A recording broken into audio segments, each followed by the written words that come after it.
So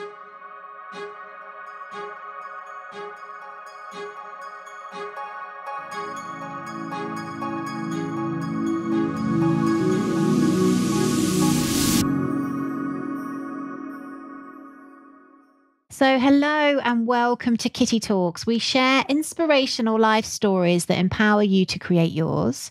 And today I have with me a lady who inspired me from a lot younger, actually. Penny Power. I remember going to your Ecademy events a long time ago. And for me, you were a real role model because I could see you making entrepreneurship work. And I remember being empowered and inspired by you. So I feel very grateful to have you on the show today. Goodness me, that's amazing. Thank you for saying that. I do remember it was quite a while ago. I remember coming to your events in London and they were just incredible. Oh, they were very, very special times. It was a real privilege to, sometimes things are about timing, aren't they? And it was a real privilege to have that time, and be there at that time. Yeah. Absolutely. Well, I'm very excited to hear your life story. So if you don't mind just sharing with our audience a little bit more about who you are and what you're currently doing in the world. So I'm a mum of 3 adult children now, who are 26, 24 and 21, happily married, entering our 29th year now, live in the south of England. And I joined the IT industry when I was 19. Accidentally. I wanted to go to university. I wanted to go into a caring profession, actually. That's a long story. And I tried to get into nursing and physiotherapy, failed academically, and so then was going to do psychology degree. Needed to leave home. Couldn't afford the university, so I ended up just temporarily deciding to go and get a job, and I did telesales in an IT company. And that was a bit of a baptism of fire for me because I wasn't very commercial. However, the industry was really growing from 1983, and I had a boss that allowed me to be myself, and I did build a very good career. But at 28, I was sales and marketing director of quite a large company in quite a male-dominated environment. I decided, now's the time for me to be a mummy. And then, back in 1990, it wasn't easy to be a mummy and work. It wasn't as flexible as it is now. So I needed to make a decision, and I gave up that corporate type career. And I didn't really know what I was going to do. And I started doing a bit of self-employment. And then Ecademy that you've just mentioned, it was an idea I came up with when I was 33. So the kids they were 5, 3 and 6 months old. And it was born out of the idea in 98 that, MySpace and some of the social networks that were expanding, there was nothing for business. Right. And I thought, well, I want to create that for business because I know how isolated. Saw the opportunity. And that's what I started in 1998, which took me in, I call myself an accidental entrepreneur at that stage. It was, you don't know what you don't know, do you? You're just driven by purpose. And I was definitely driven by purpose, which is the same purpose I'm still driven by. And we did that for 14 years. Wow. And it was very special. And in my book, I mention in chapter 2 being broken. And it came to quite a tough end after a very tough years of challenge when you're trailblazing something. So that's enough for everybody to hear at this stage, I would have thought. Well, Ecademy was kind of like the first social networking for business. Ecademy. Wasn't Ecademy, sorry, was the first social network for business, like almost pre-LinkedIn, and it was very big in its day, wasn't it? Yeah, and actually it's interesting to see how that sector is now starting to morph towards social. We really believed in the social side of business, be friends first, commerce second. And I think that was what's so special, because when you're lonely and isolated and need validation and need friendship and need to have a little bit of a chink of vulnerability, it's hard to constantly display yourself as people tend to on LinkedIn as everything being perfect. And LinkedIn is very much about what you are, but we were very much about who you are. And I remember being on a stage with LinkedIn on one side and Facebook on another in about 2000 and like say 7, around then, when Facebook launched in 2004, but it was just starting to go into the business market. And I was saying that we are about social business, and LinkedIn was saying we're just about business, and Facebook was saying we're just about social, and I was sitting in the middle saying, well, there's a bridge, there's a really important bridge, because we're all human at the end of the day, and we have our own personal needs to develop. We're quite unique, and I still don't feel, I think Facebook for me is starting to work like that, but more in the groups. I was going to say, it sounds to me like you're ahead of your time, really, in a way, because I think what we're seeing now with social media is people crying out for that authenticity, because people do present themselves online potentially in a one-dimensional, everything's amazing way. And of course, that's not true life. Yeah, it's very shiny, isn't it? And I think it's hard to find that balance, because the one thing that I'm really aware of is I never want to intimidate or make anybody feel small when I'm online. And of course, when you share pictures of things you're doing, it can just be a trigger for somebody who's not feeling so good about themselves to feel very small. And I think there's a real balance about how you do that, because it's not fair to do that to people. And I don't think anybody really wants to do that to someone. They're not actually thinking about the person that's seeing the post. And what's been really fascinating when I started to open up more over the last year is how many people are so relieved that, see, I'm in this situation where I look shiny and I look successful online. And of course, I've been around a long time, bit of an old dog. And people create perceptions, and therefore, if there's a perception that I'm a B or C level entrepreneur, whatever it is, I mean, I'm not up there with the big guys, and I can open up a bit more about my pain, my vulnerabilities, my character flaws that have made business challenging for me, things I've had to learn, then maybe it gives permission people inside to not feel quite like they're not, that they're substandard. And I think there's a real fear that we can often feel substandard. Yeah, absolutely. And I think it's such a refreshing conversation to be in, because life is such, whether, like you said, on the outside, obviously, MBE, obviously been really recognized for what you've done, but we're all human beings. We're all going through stuff. We're all here to grow. So if we can be open about the challenges we face, then we can help others grow and not necessarily have to go as deep or rock bottom as we've gone. Yeah, exactly. I mean, I think people that read my book, some will identify because they've been broken and they've got their challenges.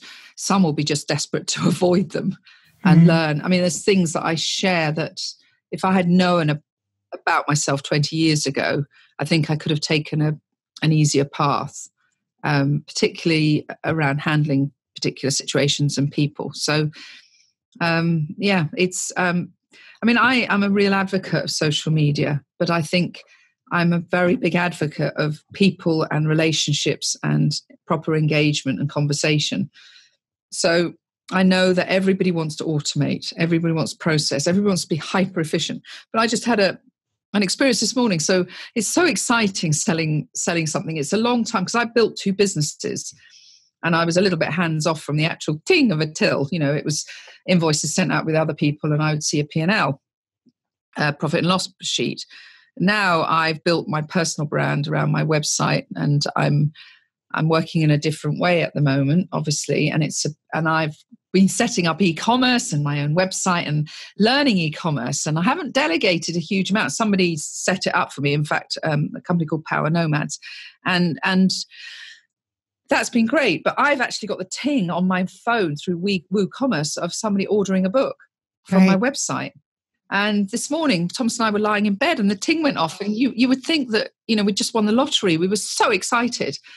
And I took a photograph of me signing the book. And where I live, the postman's so personal. He took it from me. And I've taken a photograph of the postman actually taking it out of my hands and sent it to the person that's ordered it so that they can see it's on the way. And of course, I'm not going to always be able to do that. But I don't want to look that I don't want to create processes that puts me between the person who's been kind enough to show an interest in me and myself. I just don't want to be that type of business person. And I think that's the thing. We can automate so much that we actually forget that we want to help people and engage with people and enjoy that part of our business. And instead, we're spending our time just looking at processes and tasks. And I think it's so personal.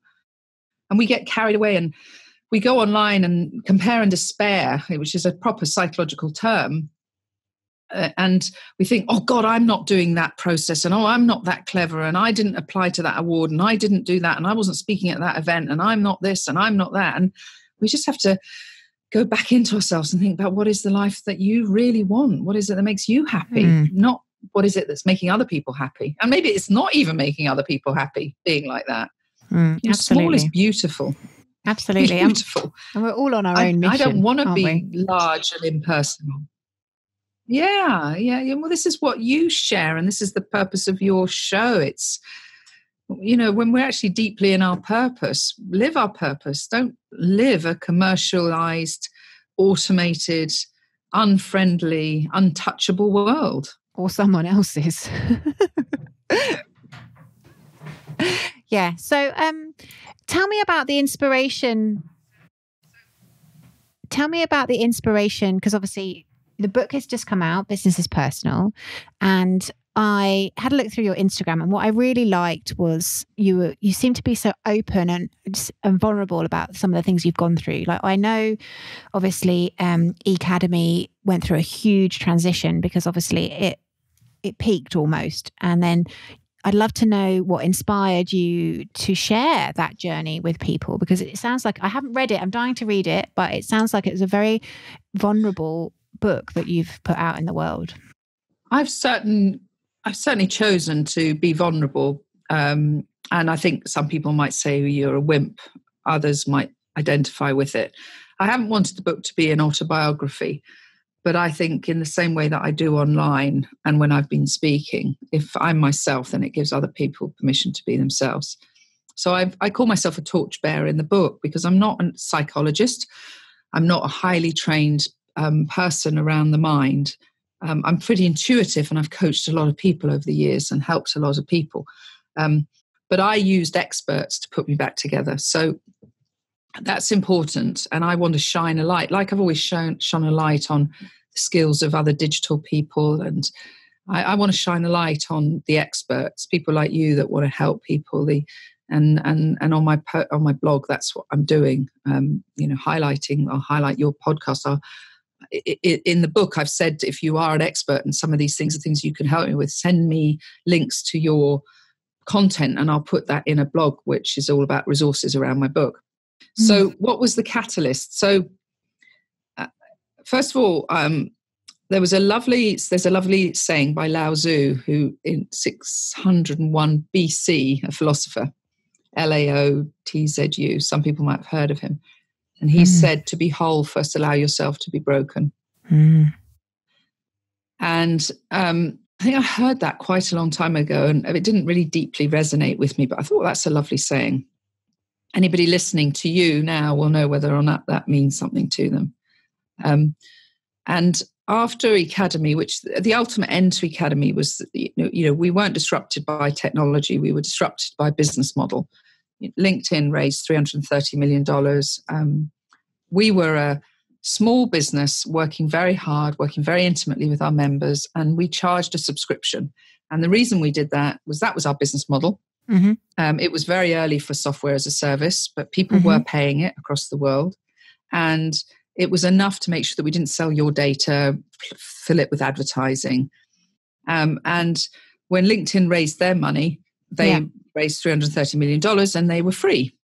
And ultimately, Facebook then came, and then Twitter, and everybody was saying, well, why are you paying? Why are we charging? Why do we? So we had to create a model that was from free to premium, which is the freemium model that everybody now needs to learn. But actually turning a big ship around with costs in it, takes time. So we went to a bank, because by now we'd already given up our house. We didn't have a lot of leverage financially. We found enough ways to create debt in our personal life, so we didn't have to take a salary, pay other people we were paying people through our own means, taking on more and more credit cards. But when we realized we had to do a really massive shift, we went to a bank and in 2008 and said, could we borrow £250,000 over 5 years. And that would be enough to enable us to look at the code and do a few changes that needed to happen. There were sacrifices that we couldn't make. We had to pay somebody. And that was going well. And then in 2011, not without massive stress going on in our lives, working incredibly hard, keeping our members happy. They were all over the world. Expectations. We didn't want anybody in the membership to realize the pain that we were going through, because it wasn't about us, it was about them. Anyway, in 2011, 3 years in, the bank, during the banking crisis, and many banks were doing this, needed to improve their balance sheet. And they called in a lot of loan. Yeah. Right. With 2 years still left to run. Wow. So we couldn't put our hands on money, our own personal money, to do that, pay that loan off. So we then trolled around. We had 30 days. They gave us 30 days, or they were going to take the business. Wow. And we had 30 days to try and save it. And we had to meet with the most revolting creatures on earth, who love to buy distressed businesses and treat you like you are a piece of shit on their shoes. And that in itself was very painful. And in the end, we did sell the business for £1. It's like selling, it's a ridiculous metaphor, because obviously we love our children, but it's like selling a child. Yeah, of course. There was so much emotion for us, and also our own self-worth and esteem, and everything was linked to it so much. And that then it went. So that's the story. So it took me, when we're in scarcity, you can't give up. And when you have a dream of a life, of your purpose that's then become snatched away from you, that was so beautiful, you don't give up. And so we then kept going, literally day after that, just kept going, putting the smile on your face, getting out of bed, thinking, ouch, this hurts, but just putting any of the pain away. And then on top of that, there were a lot of personal challenges that happened in our family. My niece, 5 years ago, died very suddenly, and she was like the first baby in my life that mattered so much to me. My sister's daughter, my mother had dementia, my brother died of pancreatic cancer, and then my beautiful daughter got abducted and dragged into a car and raped. And all of this was... Oh my God. And I was putting oxygen on people, as we all do. All the listeners will know this. So you're financially working very hard.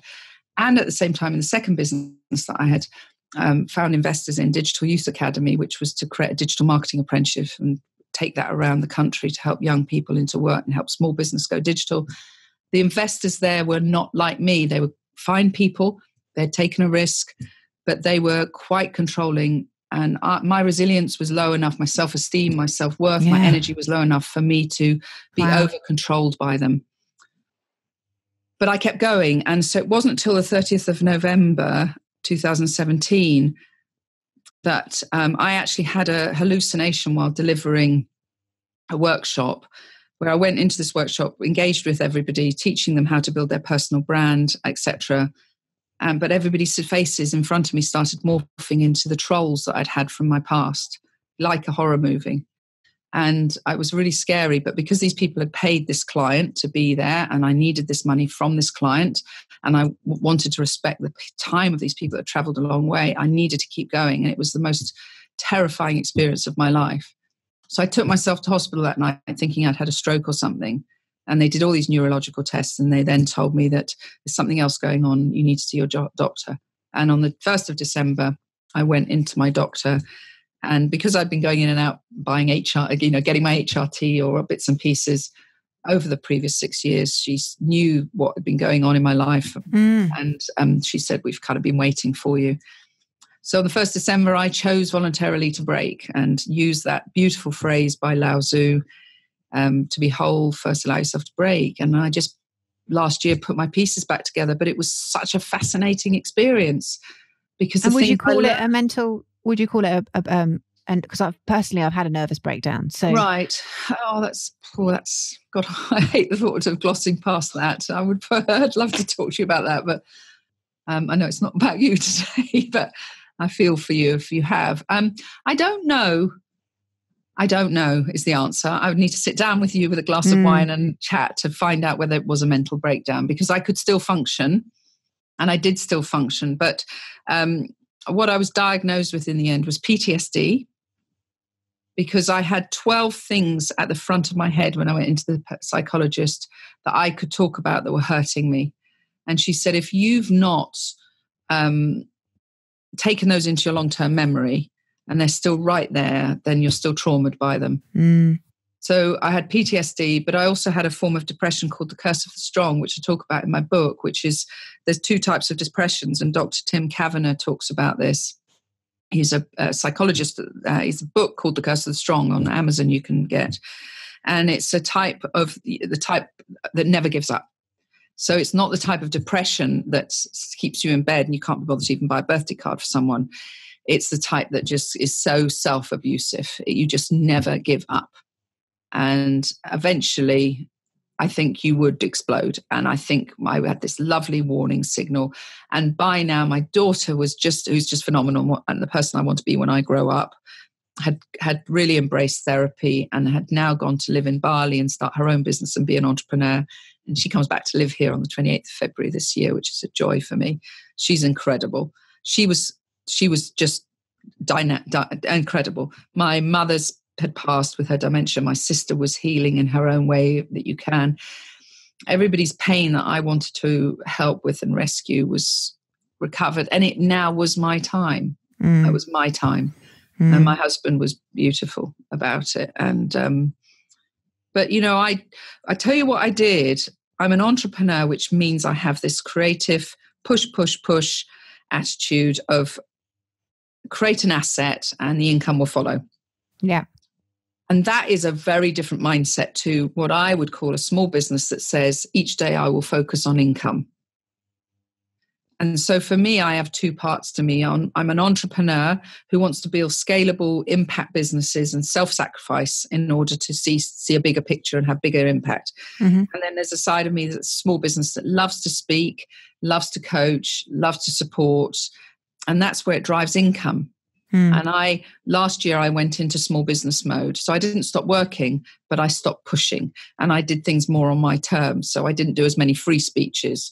I learned how to value myself. I learned how to say no when something's not right. I learned how to make sure that people paid me for all the support I could give them. And I honored myself. And in doing that, during that whole year, everything I learned, I put into my book because I thought, how many other people are like me out there? There's nothing extraordinary about me. There's just stuff that I could share. Your earth could help others. You sound to me like you're very much of an earth energy. Yeah, very. Yeah. Tell us more about that. Well, earth energy is very grounded, very understanding. You feel and you sense other people's emotions. You come from a place of you want to understand and you like to be understood. But boundaries can be difficult with earth energies because, yeah. Gosh, Kitty, that's fantastic. I mean, my great friend Liz, Lis Cashin, is a coach, and I'd known her years from Ecademy, and she and I went for a long walk just at the start of this process. And what I discovered is that one of an overdone strengths of an entrepreneur is independence. When it's overdone, you never ask for help and you don't even see the help that's staring you in the face. And Liz took me on a walk and taught me about boundaries. And I think that was I talk about her in my book. I call her an earth angel, and there were other earth angels, because in my book I talk about your whole self and I shine a light on your emotional, mental, physical and spiritual health. I didn't realize spiritual was about your soul. I didn't think about that, who you deeply are. And I had to learn that. And in fact, I have different expressions of that now. I do go to church now because my church is a beautiful, loving, harmonious, caring, huggable place. And I go there. I don't know whether I've truly found God, but I'm finding a faith in people and I'm rebuilding trust. And so Liz taught me about boundaries. And I think if we don't understand how to build our boundaries, we do. An overdone strength of many people that are on purpose is their desire to care and help others and love others unconditionally. And if it's misapplied or stretched, it then becomes abusive on yourself. And these are all about the boundaries, as you say. So that's a really insightful thing to say. So the book sounds amazing. And thank you so much for your authenticity and taking a stand for other people, because I know by reading this book, people will hopefully not have to reach as reach rock bottom like it sounds like you did. So thank you for being so authentic. Thank you. But tell me about the book. Like who is this book for? So I sat and the first thing I did was write, because I think when you blog or when you do your podcast, anything like this, you always think about who am I going to help? And so that person was somebody like me, really, a male or female, who, maybe is an accidental entrepreneur. There's some people that have been through university, gone to MBAs, always known they wanted to build a big, grand business and have those broad shoulders and a sense of personal desire for success. And they become amazing entrepreneurs. Others of us are different, and we have to learn new skills, learn how to connect, learn how to build a brand, learn how to sell, learn how to protect yourself. And so it's for the self-employed, the startup, and also the business owner that's maybe stumbling. I talk about unrequited success, like unrequited love. We can feel that we've done so much. Why have I not achieved the success that I should have in life? And we have to rethink our values and understand what stage we are in life. I mean, I'm 54 now, and my children and my marriage has been important to me, and I've poured myself into that. But, they're independent and strong. And a lot of when I had this empty nest last year for the first time, when Hannah went to Bali, Ross moved to London, and TJ moved to Exeter, I experienced the pain that we all experience. Some people say, friends of mine who don't work say, well, how can you feel an empty nest when you work? And I say, well, I've defined myself so much by my children and their need of me. And I was Googling all the time how to get over an empty nest. And then I one day Googled how to let go of your children. And there was a brilliant woman in America wrote a blog, and it was that you move from being a manager to consultant. I thought, well, I know how to be a consultant. What a great analogy. And I thought, well, I'm a consultant now, but that means a consultant can have their own life. And so now at 54, I think if I see my life in 3 stages, pre-children, children, I'm always going to be a mummy. I'm always going to be there for them at the drop of a hat. But now, hopefully I've got 30 years to live my life with now this renewed side to me. And that saying, it makes me quite tearful, but that saying, to be whole first you have to break. I swear to you, nothing has changed in my life. The pain is more lodged in my long term because of these clever psychologists that I work with and the group therapy. But my financial situation, nothing has changed. Nothing has really changed. Those pains have still happened to me, but I am more whole than I've ever been.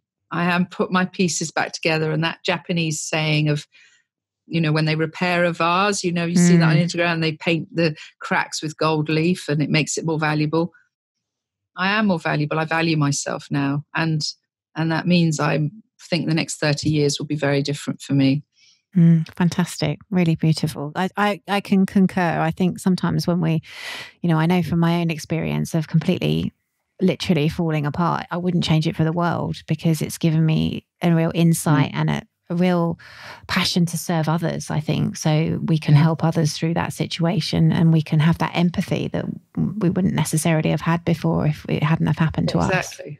I mean, one thing I want to say is that people think mental health is a bad thing, right? They think, oh my God, you must have bipolar, massive depression, anxiety.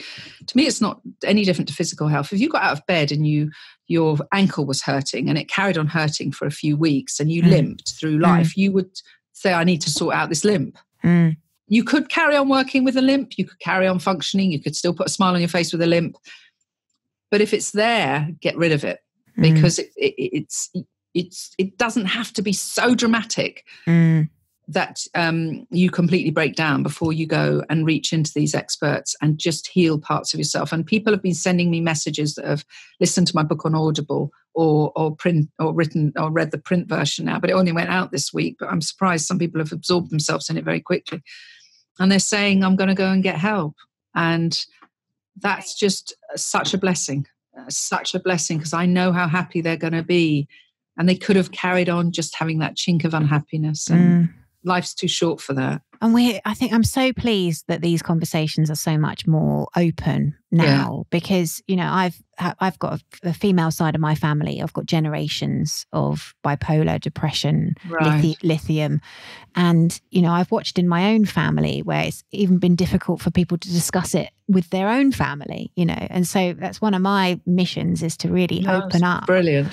Yeah, because we shouldn't suffer in silence, and we don't need to. And I think, you know, they say 1 in 4 people suffer with depression. I say it's got to be more, got to be higher than that, because at some stage, all of us are going to feel disconnected, you know, from ourselves. I always think it's quite ironic, because we exercise our bodies, you know, we brush our teeth, but what do we do for our mind? Yeah, no, exactly. You know, and so I have to say meditation has been big for me. Because well done you. I'm still on a journey of that. I'm still like, what's it on Eat, Pray, Love, when she's trying to learn to meditate, and this voice. I like the sound of mindfulness. I think that's the bit that will work for me. But it's very good you've learned that skill. Do you know, my daughter, who obviously has been through a huge trauma, she just actually is grateful. Isn't that weird? Yeah, for what beautiful. happened to her. Oh, okay, yeah. Because she says that I don't know when in life I would have self-explored and gone through the self-awareness and redefined what I want out of life if it hadn't been for this. And so the quicker we do it, the better our life is going to be. Absolutely. And I think the quicker we can find meaning actually in our what would I say, our rougher patches, you know, the quicker we can move through those as well. And yeah, wonderful. Oh, well, I have to say, I'm very excited to read the book. Thank you. And where can people find it? Well, it's on Amazon, which is fantastic. And I know there's always a lot of hype. Let's get to number 1. But I haven't done that because I don't want to burn fast. You know, I want it to filter out. It's got years of use, hopefully, this book. So it's on there. But anybody who wants to go to my website and order it, and I'll sign it. It's on pennypower.co.uk. But on Amazon, it is an ebook as well and an audio. I went into a studio and did the audible version. So if anybody can bear my voice, I worked very hard in that studio. I have to say it was not an easy task, but hopefully I'm getting some nice feedback. So I know Audible's quite useful. So those can all be got on Amazon. Yes, it's great, isn't it, to be able to listen? I think now we're walking the dog or on a train. Exactly, or cooking or in the car. Yeah. Absolutely. I just hope people feel that I'm by their side, really, because sometimes you need someone holding your hand, don't they, when they're reading it. So. Do you know, Penny, I have to tell you how beautiful you are. Like your energy and how you come across and who you are and just what you stand for, I just think is fantastic. Oh. So I know, I haven't even read the book, but I can see why it's getting such an amazing reaction, because bless you. I can see it all come through. Thank you. Well, I hope I can shine a light for people to find you as well, Kitty, because I love your energy. So I hope people come to you for your inspiration as well. And that course, the online course you're doing, sounds fantastic. Well, I think, you know yourself, when we have that kind of inner sense of fulfillment that comes from our purpose, you know, it's something that money just can't buy, you know. So I'm very inspired to inspire others, put it that way. Well, I can imagine you do it fantastically. And what's next for you, Penny? Just before I let you go, what is it? Well, I'm launching a mastermind group, which we used to do with Ecademy, and I loved it. And I do believe, Ecademy had 5,000 offline events, and we had mastermind groups, and my husband and I have really stepped back from doing that over 6 years for various reasons. So we're launching that, and this year I want to help 12 people and help them deeply go on a journey. Don't know whether the following year I'll do more.